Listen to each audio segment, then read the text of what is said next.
We're rolling. We're rolling. Yeah. Season 3. Moving right along. Episode 1.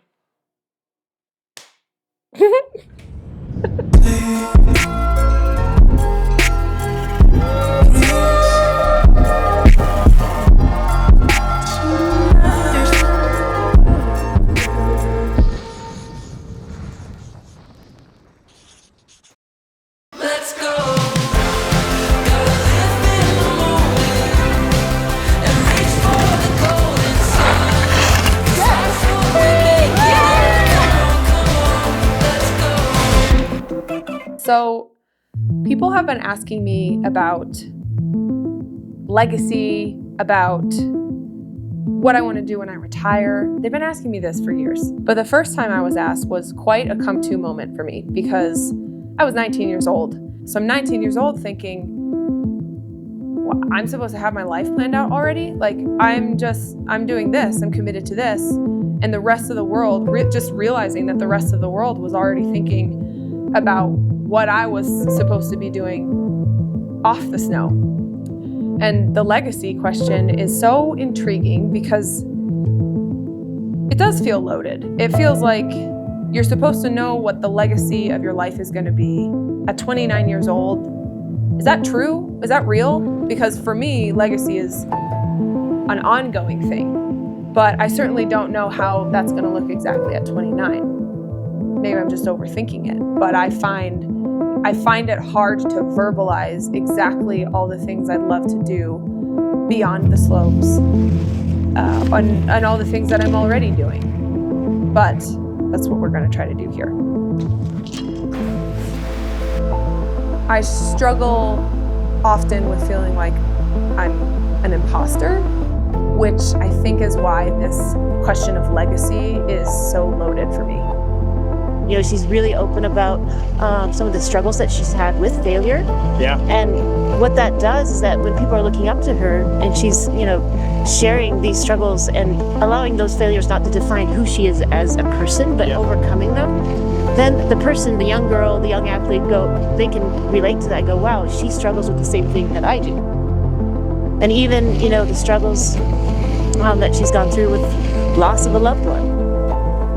You think you don't want to be reminded, and you realize you want to be reminded all the time. Her legacy obviously is in sport, but I think it transcends that just by being vulnerable. The values and the perspective that she brings going through all those kind of day-to-day life struggles. And I think that's where, legacy lies, is that it's that same thing where you're inspiring the generation after you, but you're also helping others by where you're at and using your platform. So when my family and I first started the Jeff Shiffrin Athlete Resiliency Fund, it was after my dad had passed away and during COVID. And the vision was to help extend the support that US Ski and Snowboard provides to athletes. As athletes, we're hoping to be fully committed to our sports all of the time, but that's not always totally possible when you have bills to pay and you're not making a lot of money from your sport yet. So JSARF was meant to help bridge the gap, especially during COVID, to allow athletes to put that extra little bit of commitment to their sport and potentially then make the next step that could springboard them into being more financially independent. And now JSARF has raised over $3.5 million for my teammates who need it most. Thank you for believing in us. Thank you for believing in us. The support that we get, especially from our biggest sponsors like Stiefel, that is so crucial in the success of our team because ski racing is a really expensive sport. It requires a ton of travel, it's equipment intensive, it's expensive. So it's so important that we get that support and have the resources to actually have access to the best preparation and training in the world. That's absolutely essential for the success of the team. It's a great thing, the U.S. ski team, and why I really wanted to be involved was that we have one of the best ski teams in the world, with no funding. European companies have government funding. In the United States, nope, it's all on the athletes and on donors. I've known Ron for, I think, over 8 years now, since I started going to his annual Seafood fundraiser in St. Louis. Ron is a friend now. He's hilarious, and he is one of the most passionate people I know, especially for skiing and for snow sports in general. His support of US ski and snowboard, and now moving right along for this season, it's just been absolutely incredible. Well, I've seen Mikaela over those 10 years. She's changed in many ways. She has recognized her place in the sport as a leader. She's a leader for women. She's a role model, and she is doing and expanding way beyond the sport. These fundraisers like JSARF and Ron's annual Stiefel fundraiser, those are important to me because I want to help make an impact in our winter sports for my teammates. I want to help build a strong system that makes it easier for them to navigate and excel in the sports that they love throughout their careers.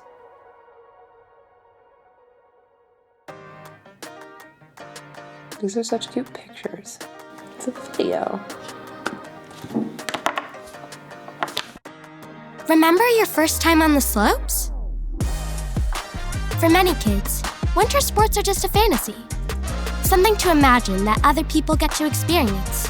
So they dream it and never have the chance to do it. I hope that my legacy will involve spreading passion for and access to sports with more people, because sports have had such a big impact on my life and my health, both mentally and physically, beyond just competing on the mountain.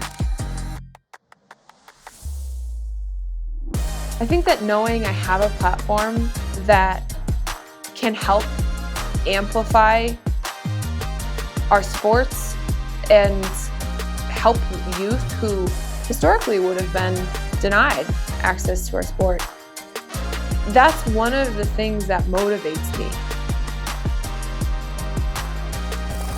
Our initial goal is to raise $100,000 for Share Winter. I will be donating $10,000, and I'm challenging all of my sponsors to contribute as well, and my followers. So $100,000 will support a full season of skiing for 200 kids, or about 800 days on snow. This is really a start. It's just a simple beginning that is meant to be a call to action, really, for us to think beyond ourselves about the impact that we're having on the environment, on the generations that come after us. That's how I can see myself being part of really resetting their sport rather than just resetting a record. This idea of resetting the sport is a really big goal, and it's not something that I could ever hope to do on my own. But at the same time, using my platform to amplify our sport and increase access to it, it only works if I'm also being successful and competing at the top of my game. So as hard as it is to balance the goals I have outside of performing on snow, that are more globally revolved around the sport's success as a whole, I absolutely have to balance that with how I'm performing as an individual, just as an athlete on a daily basis.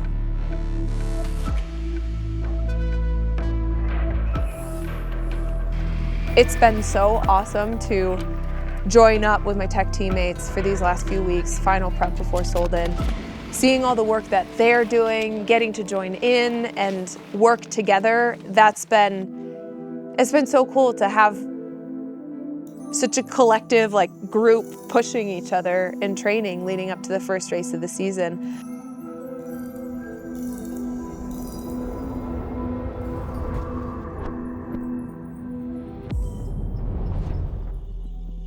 Crashing at the Olympic Games 2 years ago, and then after getting repaired and making the comeback. She breaks her leg again. It has been such a long road, and the tenacity in that first one was otherworldly. I mean, she's not easing her way back into form. She is on the hustle. Oh man, Nina O'Brien leaving everyone in the rearview mirror. Both Katie Henson and Nina O'Brien were pure aggression in the opening run. What does Katie Henson, bib number 47, have for us here in run number 2? I think she's going to annihilate the course and lay one down, honestly. Still with the lead, the two Americans neck and neck right now. Here's a new rhythm change. And she's still fast in the rhythm change. Steve! Oh man, is she hearing the music right now? Katie Henson, and into the lead. Stiefel, U.S. team, sitting 1 and 2. Being able to see this kind of depth build on our team has been so incredible. And then to have everybody come down with such a strong performance, it's just exciting for the future. You would expect the greatest stars of the sport don't really get inspired by others in the sport anymore, but then we all do. And I still get starstruck by my own teammates when they have this kind of success. It's like, it's so incredible, and it's just as inspiring for me as it is for any fan of the sport. Nina and Katie especially coming back from injuries and absolutely laying it down on one of the toughest races we have in some very difficult conditions. Those are moments that are just so inspiring for me. Those are the moments that we live for in the sport. This has been a really strong start to the season for our team, and it's so cool to see some of that momentum building early on in the season, hugely due to the support that we get from our biggest sponsors like Stiefel to allow us to have the resources and access the best training in the world. And then we are better prepared earlier in the season, and that collective group effort is just already paying off in spades, and just really makes me so excited to see what the future holds for our team in the rest of the season. 2 times a World Cup giant slalom winner here, Shiffrin. Oh, just lets it drop a little low and deep. This will be close. It looks like the light will go red. Shiffrin needs a big, strong closeout here. Shiffrin drops from 1st to 5th position. This year, the case was like physically prepared. Training up until the race was awesome. I had been skiing fast, and what I find sometimes is just I struggle with the final piece of race day mentality to really put the hammer down and bring out my best skiing. I had some turns in the first run that were awesome, and some things that I wanted to improve, and went to try to improve it on the second run, and just kind of worked against myself. And this season, at this point, my preparation has been so good. My team has done such a good job really setting me up with the best training to be physically prepared for this race. And really the final step is figuring out, really pinpointing the exact race day mentality that I need to have in order to bring out that top skiing. You would think by now I'd have figured it out after 14 years racing World Cup and a number of wins, so you'd think I'd have figured it out, but it's just not something that comes naturally to me.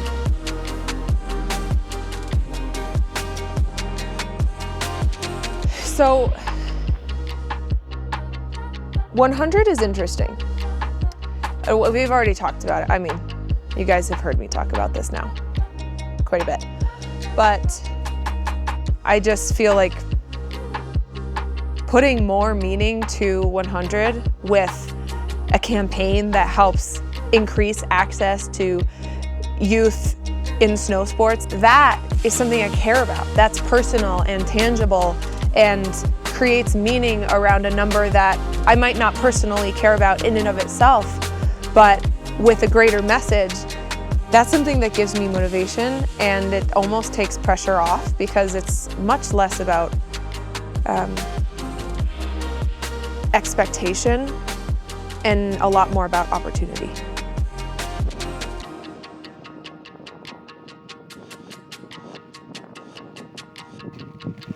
At least they're ready to go.